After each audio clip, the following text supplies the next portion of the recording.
ನಮಸ್ಕಾರ ವೀಕ್ಷಕರೇ. ಕರ್ನಾಟಕ ರಾಜಕೀಯದಲ್ಲಿ ಪ್ರತಿದಿನವೂ ಒಂದಲ್ಲ ಒಂದು ಇಂಟ್ರೆಸ್ಟಿಂಗ್ ಟ್ವಿಸ್ಟ್ ಸಿಗುತ್ತಲೇ ಇರುತ್ತೆ.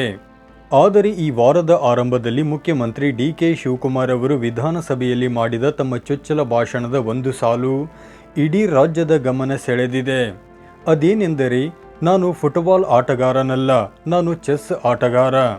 2028ರ ವಿಧಾನಸಭಾ ಚುನಾವಣೆಯನ್ನು ಹೇಗೆ ಎದುರಿಸಬೇಕು ಎಂಬುದು ನನಗೆ ಗೊತ್ತಿದೆ ಎಂದು ಡಿಕೆಶಿ ತಮ್ಮದೇ ಶೈಲಿಯಲ್ಲಿ ಹೇಳಿದ್ದಾರೆ.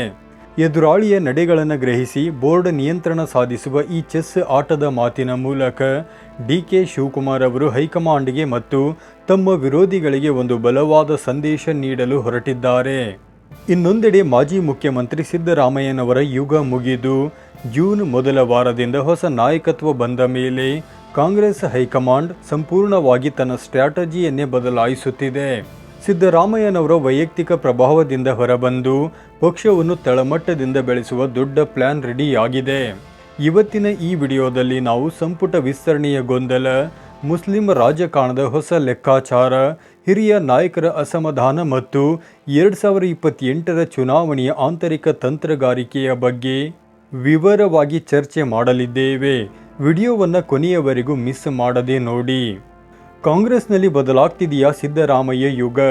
ವೀಕ್ಷಕರೇ, 2006ರಲ್ಲಿ ಜೆಡಿಎಸ್ ತೊರೆದು ಕಾಂಗ್ರೆಸ್ ಸೇರಿದ ಬಳಿಕ ಸಿದ್ದರಾಮಯ್ಯನವರು ಕರ್ನಾಟಕ ರಾಜಕೀಯದ ದೊಡ್ಡ ಶಕ್ತಿ ಕೇಂದ್ರವಾಗಿದ್ದರು. ಪಕ್ಷಕ್ಕೆ ಬಂದ ತಕ್ಷಣವೇ ವಿರೋಧ ಪಕ್ಷದ ನಾಯಕರಾದ ಅವರು 2013 ಮತ್ತು 2023ರಲ್ಲಿ ಮಲ್ಲಿಕಾರ್ಜುನ್ ಖರ್ಗೆ ಅವರಂತಹ ಹಿರಿಯ ನಾಯಕರನ್ನೇ ಹಿಂದಿಕ್ಕಿ 2 ಬಾರಿ ಮುಖ್ಯಮಂತ್ರಿಯಾದರು. ತಮ್ಮದೇ ಆದ ಅಹಿಂದ ಮತ ಬ್ಯಾಂಕ್ ಕಟ್ಟಿಕೊಂಡ ಸಿದ್ದರಾಮಯ್ಯನವರು ಕೆಲವೊಮ್ಮೆ ಪಕ್ಷಕ್ಕಿಂತಲೂ ದೊಡ್ಡ ನಾಯಕರಾಗಿ ಬೆಳೆದರು. ಆದರೆ ಈಗ ಸುಮಾರು 20 ವರ್ಷಗಳ ನಂತರ ಕಾಂಗ್ರೆಸ್ ಹೈಕಮಾಂಡ್ ತನ್ನ ಹಳೆಯ ಶೈಲಿಗೆ ಮರಳಲು ಪ್ಲಾನ್ ಮಾಡಿದೆ. ಅಂದರೆ ಒಬ್ಬನೇ ವ್ಯಕ್ತಿಯ ಪ್ರಭಾವಕ್ಕೆ ಸಿಲುಕಿಕೊಳ್ಳದೆ ಪಕ್ಷದ ಸಂಘಟನೆಯನ್ನು ಬಲಪಡಿಸುವುದು ಹೈಕಮಾಂಡ್ನ ಉದ್ದೇಶವಾಗಿದೆ.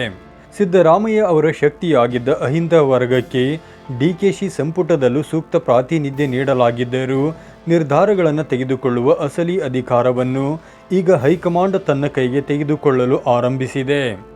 ಇದು ಸಿದ್ದರಾಮಯ್ಯನವರ ಹಿಡಿತ ಸಡಿಲವಾಗುತ್ತಿರುವುದರ ಮುನ್ಸೂಚನೆಯಾಗಿದೆ. ಮುಸ್ಲಿಂ ರಾಜಕಾರಣದಲ್ಲಿ ಭಾರೀ ಬದಲಾವಣೆ.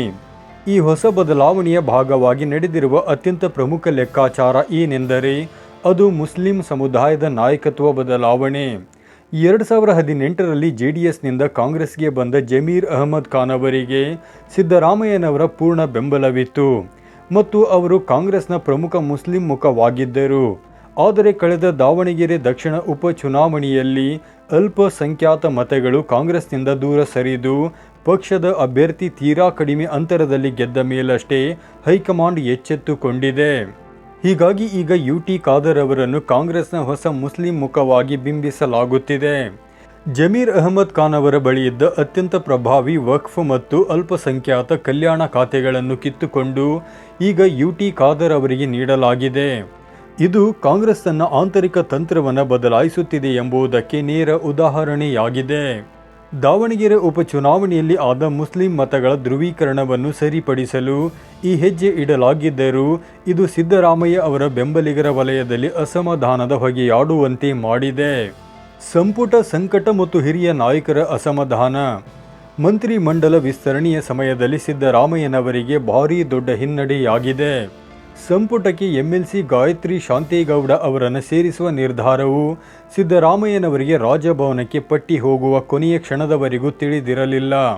ಸಿದ್ದರಾಮಯ್ಯನವರು ತಮ್ಮ ಆಪ್ತ ಹಾಗೂ ಕುರುಬ ಸಮುದಾಯದ ಶಾಸಕ ಬಸವರಾಜ ಶಿವಣ್ಣವರ್ ಅವರಿಗೆ ಸಚಿವ ಸ್ಥಾನ ನೀಡಬೇಕು ಎಂದು ತೀವ್ರ ಪಟ್ಟು ಹಿಡಿದಿದ್ದರು. ಈ ಕೊನೆ ಕ್ಷಣದ ಗೊಂದಲ ಮತ್ತು ಜಟಾಪಟಿಯಿಂದಾಗಿ ಗಾಯತ್ರಿ ಶಾಂತೇಗೌಡ ಅವರ ಪ್ರಮಾಣ ವಚನ ಕಾರ್ಯಕ್ರಮವೇ ರದ್ದಾಯಿತು.